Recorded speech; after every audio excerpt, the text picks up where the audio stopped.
Okay, that sounds good. We'll call the MPC meeting to order. There is no one needing to be excused if you're, as far as I can count on the screen here.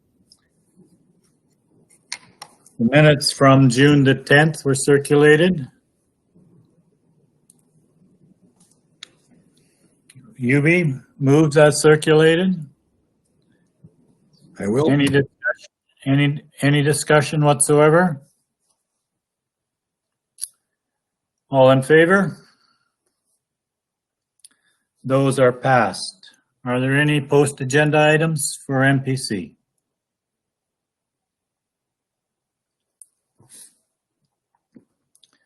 Can we have an adoption of the agenda, please?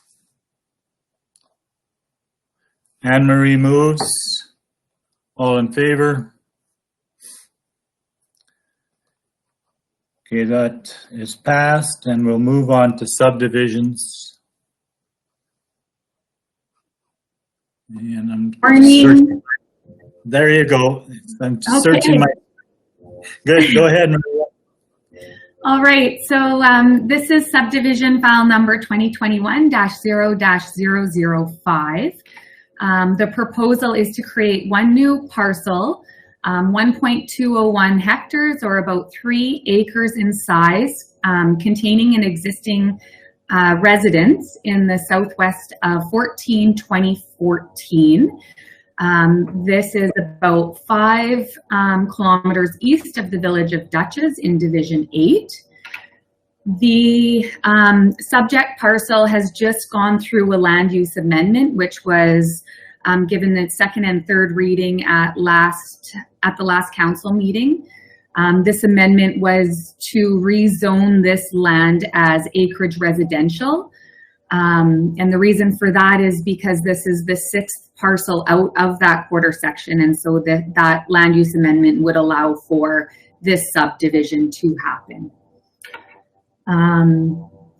There is legal and physical access to all the parcels, and staff is recommending that this subdivision be approved. We are recommending that municipal reserve be taken as cash in place of land on the 3 acres. So that would be approximately $1,200 for the municipal reserve. We're recommending that the conditions of all outstanding property taxes shall be paid, and that the developer supply copies of utility right-of-way plans, easements, or agreements required from the referral agencies. As it turns out, all the referral agencies that have gotten back to us so far don't require any of these, but it is still there just in case someone comes, I guess, soon. There was no objections or comments from any of the adjacent landowners. And that's it for me. Okay, thank you, Maria. Are there any questions?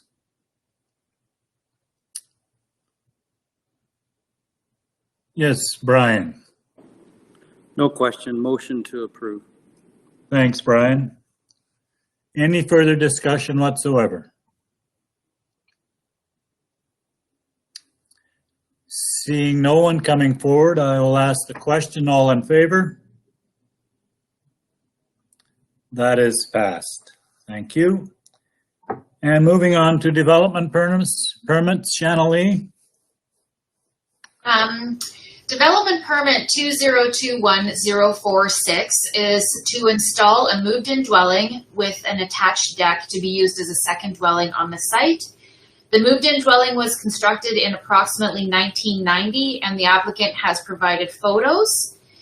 The same applicant on the same parcel did apply for a permit for a second dwelling last year, but did not end up purchasing that dwelling. So this dwelling is instead of the dwelling that they were approved for last year.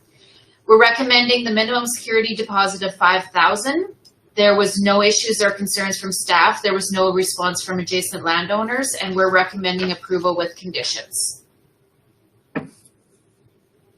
Okay, thank you. are there any questions?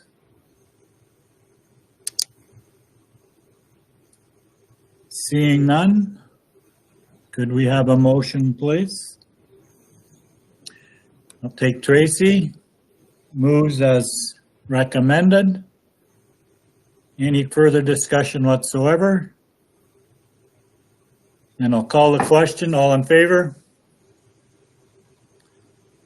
Thank you. That is passed. Any post-agenda items? Nothing in camera. We have some information items in our package. And question period, anything whatsoever? Yes, Maria. Well, I guess there was no questions on that information item, but I can give just a quick update on the solar Krafte application to the AUC if you're interested. I'm just going to tell you, even if you're not. No, everybody's listening. Thank you. So I looked at the AUC website this morning, and there is a large list of interveners. They call themselves the Castle Oak Group, which I'm sure you're familiar with a little bit for the last solar project that happened out there. And right now the AUC has put this application in abeyance because they have not, or the company Solar Krafte is waiting to get the Alberta Environment and Parks Renewable Energy Referral Report. So the government is working on that. And what that report is a wildlife biologist reviews the application and then provides a referral report outlining how consistent the project proposal is with the appropriate government directive. So Solar Krafte is waiting on that report, and then I'm sure it will come out of abeyance again, but I'm not sure what the timeline might be for that. Interesting. Thanks for that, Maria. Are there any questions on that?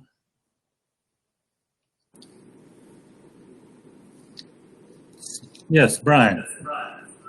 So when you talk about that study and the report that's going to follow, if you could look in a crystal ball, how does that weight as far as the possibility of the application? And of course, we don't know the details of what are going to come out of it, but when the AUC requires that, is that sort of the first and foremost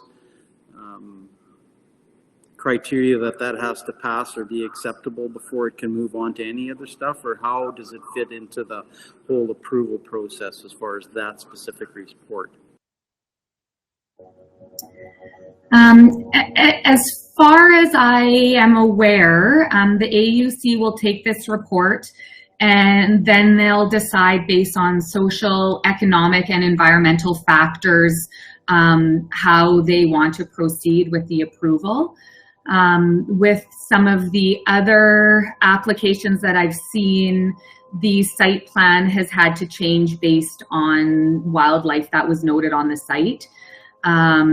So that could happen. I suppose if there is numerous animals at risk or endangered species, then it could potentially shut down the project. I would think more likely just the site plan would need to change, but I guess we'll just have to see what comes out of the report. So I guess the reason I asked that is because when I listened in on that application when they had the open house, and it was my understanding that they've done a lot of that work already. So they wouldn't have even gone to the open house opportunity if they hadn't. So I was just curious, like, is this sort of becoming a redundant thing that that you need to have numerous ones before you can get acceptability as far as AUC, or and I get that you know, they want an independent person to look at that, but I was just curious about you know, how much redundancy do they build into it in order for this to become something that makes sense?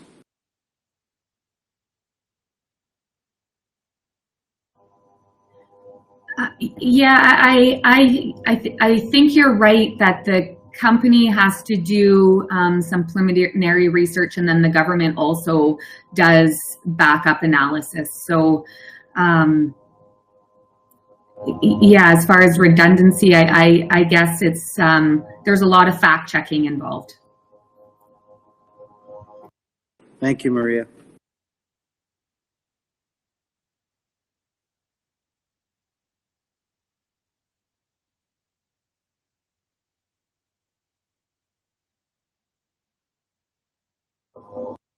Muted, Clarence. It's tough to hear when I'm babbling when I'm muted. It's probably a good thing sometimes. I was wondering if you had any idea what point of view the interveners are taking. Is that in line with what we were just talking about, or is it something totally different? Or have you any idea on that? There was no correspondence from the interveners at this time on the AUC website. I know that one of the interveners did write a letter to the editor, I believe, in the Brooks Bulletin quite a few months ago, which I think was a very well written letter, and I think that they just want to know all the facts and before anything happens or is approved, I guess. Okay, thank you. Are there any further questions?